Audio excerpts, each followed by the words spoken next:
Vamos a hablar de cómo se llevaron puesto a los dueños de este medio. Ha hablado el dueño de un medio importante que no es de este canal y dijo exactamente lo mismo, el mismo relato que dijeron los dueños de este medio. Claro, lo dijo 4 años después, Juan, ¿no? Sí, Tomás, pareciera que estamos ante digamos, la presentación de una nueva religión. Se podría llamar la Iglesia de la Reconversión. Que está muy bien, ¿no?, que sea así. Lo que sucede es que, claro, en el medio hubo un gobierno que se quiso quedar con grupos empresarios, exactamente este grupo empresario, que persiguió a periodistas, que prohibió a periodistas, que le imposibilitó cobrar en tiempo y forma el salario a los trabajadores, como sucede con los compañeros trabajadores y trabajadoras de este canal, que le hicieron la vida imposible a Cristóbal López y a Fabián de Sousa, y que bueno, que es un gobierno que padece también en este último tramo, en esta recaída se puede decir de este gobierno de Mauricio Macri, las consecuencias penales de sus actos. No solamente la denuncia de Sousa, que es gravísima, sino la denuncia que en su momento la realizó Hugo Moyano a través de su abogado Germanos, y bueno, y la denuncia que están recibiendo muchos funcionarios de este gobierno, entre ellos la de Dietrich, que ya la hemos tocado en este programa.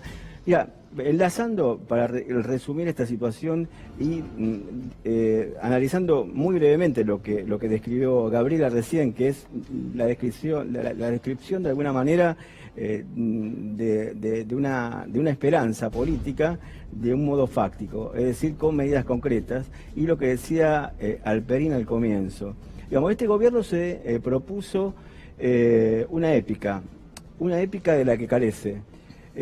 Todo relato necesita de una moral, pero es muy difícil que esa moral sea sostenida por inmorales. Cuando vos tenés un presidente que duplicó su riqueza en dólares y esa riqueza la duplicó justamente en la debacle de 2008 con su íntimo amigo Toto Caputo, y que el 75% de sus inversiones son en bonos de la deuda, cuando tenemos una deuda casi de 200.000 millones de dólares, la situación se complica y obviamente eso queda en evidencia.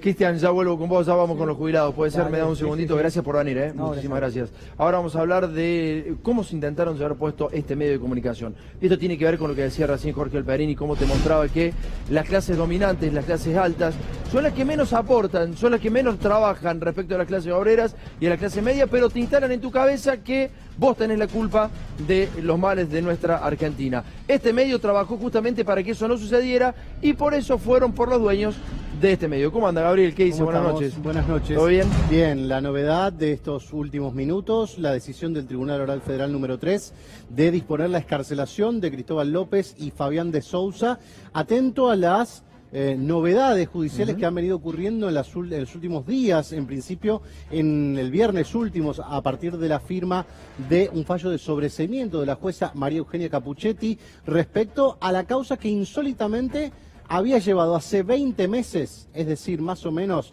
el 20 de diciembre del año 2017, había llevado a la cárcel a ambos empresarios. ¿Bajo qué argumento? Bajo el argumento de haber intentado burlar una decisión judicial del juez Julián Ercolini, que había dicho, en el marco de la causa Oil Combustibles, que ahora está en juicio, como hemos repasado muchas veces aquí, que ellos intentaron desprenderse de las acciones, vendiendo el grupo a unos financistas, Ignacio Rosner, entre otros, y que esto vulneraba la medida cautelar que había impuesto el propio juzgado. Eso quedó confirmado que no era así, digamos. Eso quedó confirmado, quizás uno podría decirse eso siempre se supo. ¿Por Sí. qué? Porque la cláusula 1 del escrito presentado por López y de Sousa ante el juzgado de Ercolini decía: señor, queremos traspasar las acciones de este grupo empresario. Sabemos que estamos inhibidos, sabemos que tenemos una medida cautelar, por eso estamos solicitándole autorización para que esta operación se concrete. ¿Qué es lo que dijo Ercolini? No.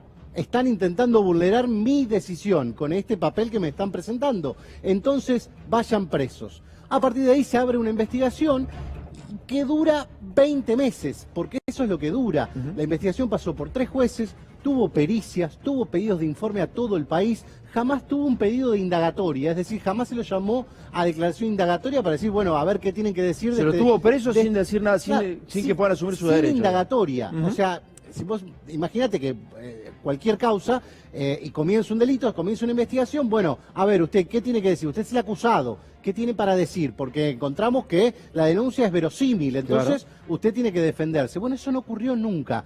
En todos estos 2 años nunca fueron llamados a indagatoria. Eso no hubiera sido grave si no estuvieran presos. Si no estuviera preso, si no es como cualquier causa, que se empieza a investigar y después se vea dónde se termina.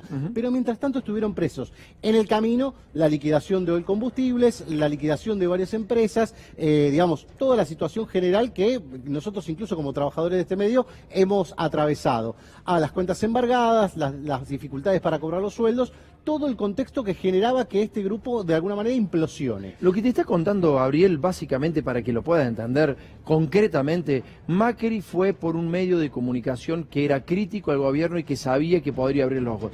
Tan es así, yo creo que es lo único que le ha pegado a Macri. Yo creo que lo único que sabía Macri que tenía que actuar, lo hizo y de la manera más feroz que lo pudo haber hecho.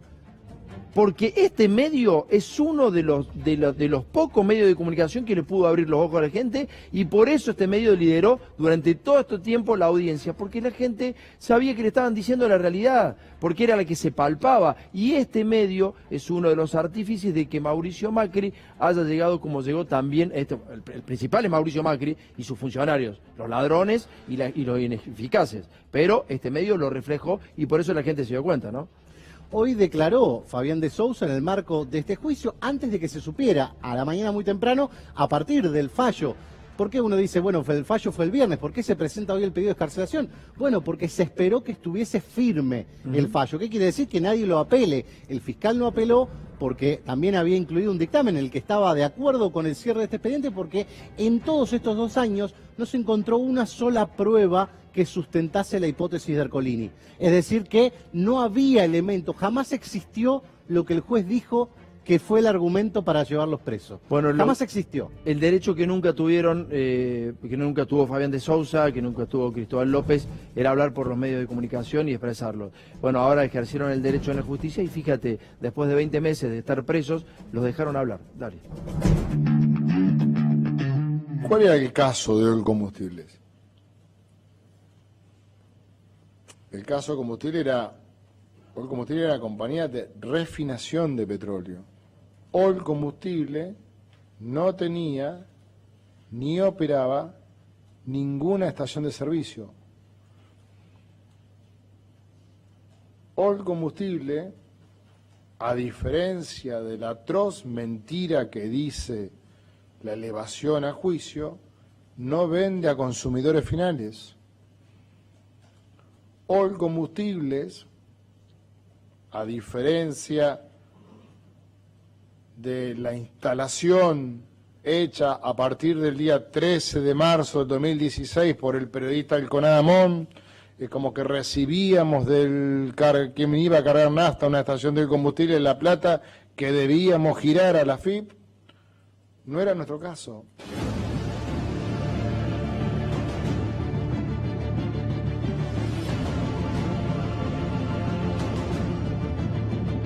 Cada vez que vos o yo vamos a una estación de servicio y vos ves que hay el playero que te carga nafta, uno de cada 4 pesos, así como viene, se tiene que dar vuelta y entregárselo a la FIP. Que no se daba vuelta. En efecto. O sea, por cada peso que uno compra de nafta, el 26% debería ir a la FIP. Tiene que ir a la FIP, no se transfería ese dinero. Cristóbal López se quedó con fondos que todos los ciudadanos pagamos cuando vamos a cargar nafta. Esto es lo que más indigna, porque es la plata de todos los argentinos. Para tomar dimensión. Vos cuando pagás y pagás en el surtidor, te cobran el impuesto a los combustibles. Vos en ese momento ni elegís pagarlo, cargas. Y ese señor después nos tiene que girar la plata a nosotros. Y en vez de girarnos la plata a nosotros, compra otras empresas. ¿Cómo se llama eso? Robo. Bueno. Es una fábula la creencia que nosotros todos los días recibíamos efectivo o cobranzas por venderla a consumidores finales. Jamás le vendimos a un solo consumidor final. Jamás recibimos un solo peso de consumidor final. Nosotros le vendíamos a terceras sociedades comerciales y la venta a esas terceras sociedades comerciales estaban financiadas en los tiempos y plazos que habían acordado la compañía con sus clientes. ¿No lo sabía el fiscal? cuando imputó,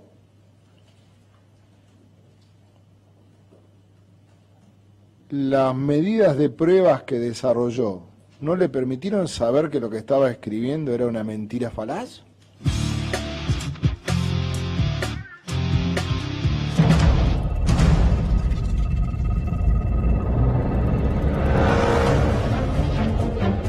Era un mensaje muy homogéneo el de los medios de comunicación. Esto hacía la misma mímica, digamos, ¿no? Que uno cobraba y tenía que pagar el impuesto. ¿Y por qué no pasaba eso? Es que básicamente hasta la llegada de este juicio, hasta la aparición de una pericia oficial, nosotros teníamos casi, digamos, como discurso único, 8.000 millones de pesos evadidos a la FIP y toda una serie de cuestiones que tenían que ver con que un usuario cargaba nafta y la petrolera tomaba ese dinero en efectivo. Y se lo robaba. Y no lo guardaba, se apalancaba, se financiaba y no pagaba los impuestos. Ahora bien, hay que esperar un juicio para ver de qué manera se falsearon documentos judiciales. Porque eso que dicen sobre cómo era el sistema está escrito en el auto de elevación a juicio. Claro. No es que está inventado o incluso lo manejaron los medios de comunicación. Los medios de comunicación reflejaban, o mejor dicho, el escrito judicial, lo único que hacía, la única densidad que manejaba era de una nota periodística. Por lo tanto, no se habían tomado el trabajo, por ejemplo, de saber que Oil Combustibles era una empresa que refinaba el petróleo, compraba el petróleo a otro, lo refinaba, ese era su negocio, y le vendía ese petróleo refinado, que era nafta, claro, a distintas sociedades anónimas que conforman las estaciones de servicio, que no eran propias, sino que operaban para Oil Combustibles, es decir, ponían el cartel Oil Combustibles, pero no eran de Oil Combustibles. El edificio... Como marcas de ropa, como... Claro, el edificio es del dueño. Claro. La estación era del dueño. ¿Y el dueño qué hacía? ¿Cómo lo pagaba? ¿Lo pagaba al contado? ¿Agarraba la plata del consumidor y se la daba a Oil Combustibles? No. Tenía un convenio bajo el cual te podía pagar, bueno, 30 días. 90 días, 180 días, según el convenio como hayamos arreglado. Yo vendía la nafta ahora y después te la pagaba. Obviamente, la cuestión del impuesto estaba en cabeza de la petrolera, pero el impuesto estaba declarado. Esa es la gran diferencia con la evasión. Vos evadís cuando decís, no pago un impuesto y además te escondo que te lo debo. Claro. No esta modalidad que era, sé que te debo el impuesto, dame un plan de pagos. ¿Me diste el plan de pagos? Listo, te voy pagando las... El mismo plan de pagos que ya vimos, que lo tenía Mirta Legrand, Cadena 3 de Córdoba, lo tenían las empresas. Quiero decir una cosa, digamos, este dueño de medio de comunicación que dijo ahora lo que le había hecho Macri, ya lo había dicho Fabián de Sousa hace un tiempo. El tema es que llega extemporáneamente. Ese medio se dedicó a denigrar, a descalificar y a mentirle a la gente respecto a los dueños de este canal, siendo que el propio dueño de ese medio le había pasado exactamente lo mismo. Eso es lo que no alcanzo a entender. ¿Por qué? ¿Por qué han hecho eso? ¿Por qué tanta crueldad? Si el dueño de ese medio sabía que ese era un modus operandi del presidente Mauricio Macri, ¿por qué insistía en que los dueños de este medio eran unos ladrones? Si a él le había sucedido exactamente lo mismo, si querían de él una parte del cable que él regenteaba para dárselo al grupo Clarín, ¿por qué mentían sus periodistas? ¿Por qué lo dejó mentir? Veamos la segunda parte de Fabián de Sousa, dale.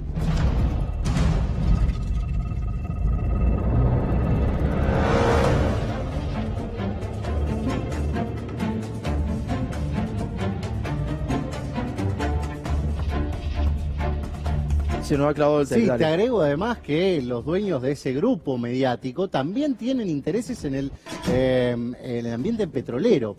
Y sabes que en este juicio también se reveló que ellos mismos, a través de diversas empresas, habían suscrito acuerdos por los planes de financiación del artículo 32, plenamente legales. Eso es lo mismo que se está achacando en este juicio oral. Es decir, ellos mismos habían suscrito habían accedido a los mismos planes de pago. ¿Para qué? Para pagar los impuestos. Bueno, señores, cuando no se quiere recibir pauta oficial, cuando no se quiere vivir de un gobierno, cuando no se quiere vivir de tus impuestos y cuando se quiere decir cómo es la realidad, suceden estas cosas, terminan presos los dueños. En base a esa decisión del 2017 y en base a estas causas que fuimos sobreseídos el pasado viernes, es que llevamos casi 20 meses de detención preventiva y en el cual, de manera orquestada, muchos de los activos que forman parte del Grupo Indalo fueron aniquilados. Lo que pasa es que ahora tengo una prueba sustantiva. O sea, uno de mis activos, mi libertad,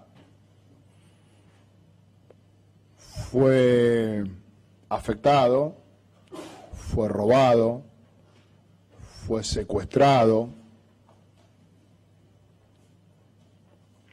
de una manera absolutamente ilegal. Nuestra detención, que era una instrucción del presidente Mauricio Macri.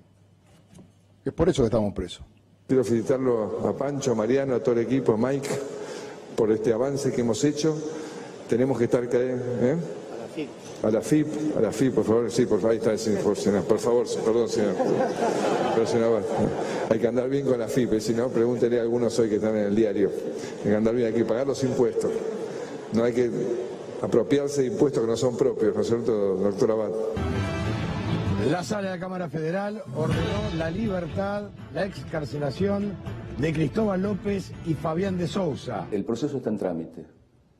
El momento en el cual se debe resolver si la persona tiene que ir detenida o no es en el momento de la sentencia. Si tiene que ser previamente, tiene que haber algún riesgo o de fuga o de entorpecimiento. Y el único riesgo de entorpecimiento que había invocado el juez de primera instancia estaba equivocado. Dije, y lo reafirmo, el doctor Ercolini se equivocó acá. Cuando una cámara de jueces honestos y valientes resolvió nuestra libertad, el presidente Macri, con sus ministros,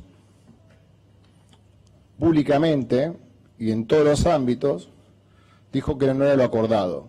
En Argentina, sobre todo lo que pasó hace unos días, todos sentimos de vuelta un revulsivo de decir, no, esto no es lo que habíamos acordado. ¿Te referís a la liberación de Cristóbal López? Me refiero sobre todo al cambio de carátula.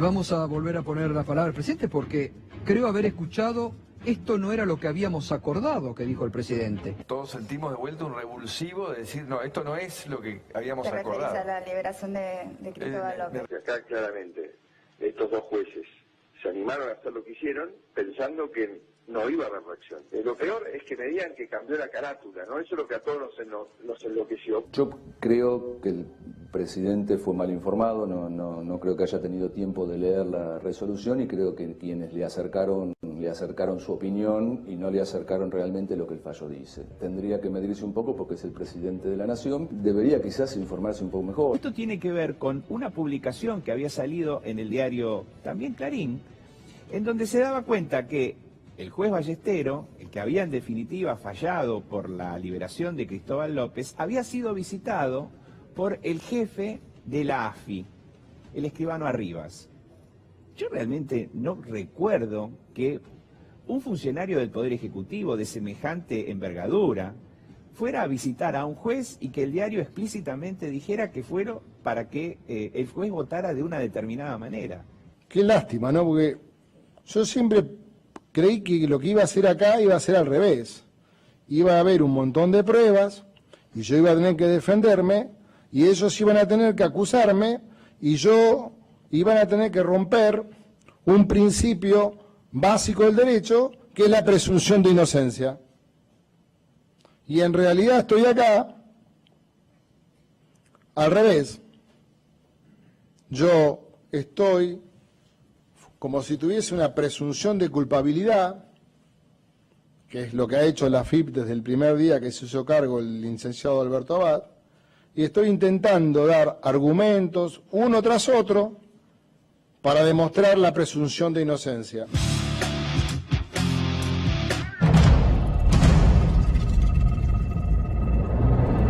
Bueno, Gaby, cerrame el tema, dale. Sí, hasta ahora el juicio ha revelado un montón de cuestiones que tienen que ver con, yo no diría irregularidades de la instrucción, tiene que ver con, podríamos decir, burradas.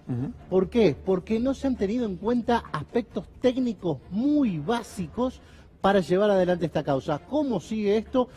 López y Sousa fueron excarcelados de la causa principal. Mañana por la mañana sus defensas van a presentarle al juez Claudio Bonadío sendos pedidos de excarcelación. ¿Por qué? Porque están con prisión preventiva también por la causa Cuadernos. Insólitamente ya no hay nadie preso por la causa Cuadernos, sobre todo del lado empresario, sí dos exfuncionarios. Lo concreto es que hoy por hoy tiene que efectivizarse esa cuestión para que, en definitiva, se haga efectivo el fallo del tribunal que dijo, no hubo delito, no hay riesgos procesales, cambió absolutamente toda la situación y no hay absolutamente nada para restringir las libertades personales de estas dos personas. Gracias, Gabriel.